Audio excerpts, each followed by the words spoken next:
Hello friends, welcome to VK kitchen. இன்றைக்கி நம்ம பார்க்க போகிற ரெசிபி மட்டன் கிரேவி. இது எப்படி செய்யலான்னு பார்க்கலாம் வாங்க. அதுக்கு 1 kg மட்டனை கழுவி எடுத்து வச்சுருக்கேன். அதில் தேவையான அளவு உப்பு சேர்த்துக்கலாம். இதில் 2 டேபிள் ஸ்பூன் தனியாத்தூள், 2 table spoon garam masala, 1 teaspoon மஞ்சத்தூள், 2 டேபிள் ஸ்பூன் குழம்பு மிளகாய்த்தூள் சேர்த்துக்கலாம். இதில் 1 டீஸ்பூன் இஞ்சி பூண்டு விழுது சேர்த்துக்கலாம். 3 டேபிள் ஸ்பூன் எண்ணெய் சேர்த்து இதை நல்லா மிக்ஸ் பண்ணிக்கலாம்.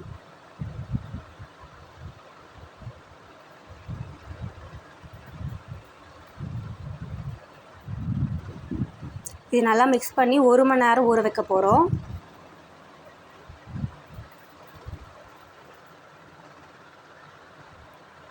ஒரு மணி நேரம் ஊற வச்ச பிறகு ஒரு குக்கரில் 7 டேபிள் ஸ்பூன் எண்ணெய் சேர்த்துக்கலாம்.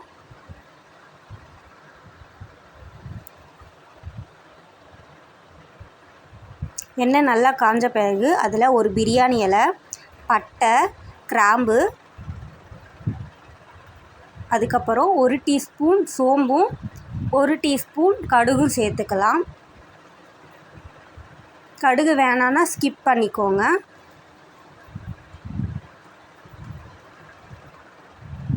கடுகும் சோம்பும் நல்லா பொரிஞ்ச பிறகு அதில் 3 பச்சை மிளகா சேர்த்துக்க போகிறோம். அதை கட் பண்ணி வச்சுருக்கேன். இப்போ அந்த 3 பச்சை மிளகாவை அதில் சேர்த்துக்கலாம்.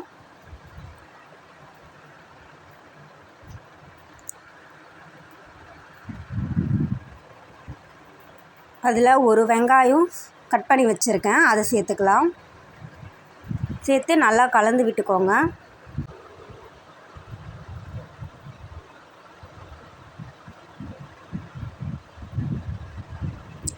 இதில் கொஞ்சமாக கருவேப்பிலை சேர்த்துக்கலாம்.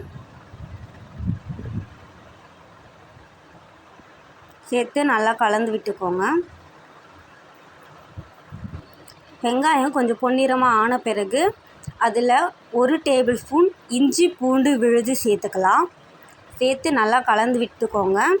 இஞ்சி பூண்டு பேஸ்ட்டோட பச்சை வாசனை போன பிறகு அதில் 2 தக்காளி சேர்த்துக்கலாம்.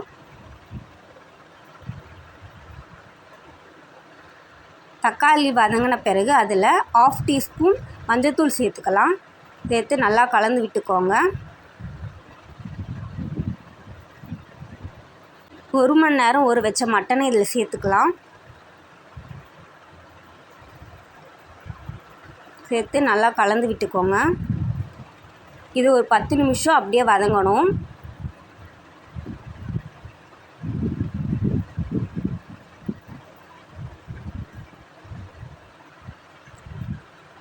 எண்ணெய் பிரிஞ்சு வந்த பிறகு இதில் நம்ம மட்டன் மூழ்கிற அளவுக்கு தண்ணி சேர்த்துக்கலாம்.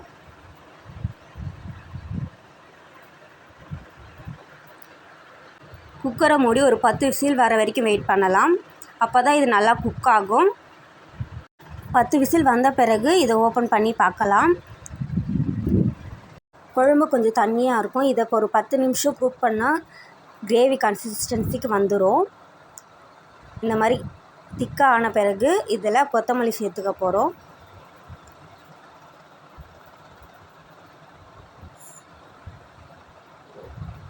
சேர்த்து நல்லா கலந்து விட்டுக்கோங்க.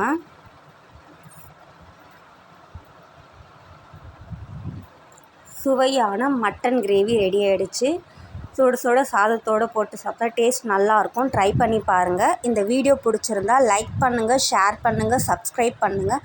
தேங்க்ஸ் ஃபார் வாட்சிங்.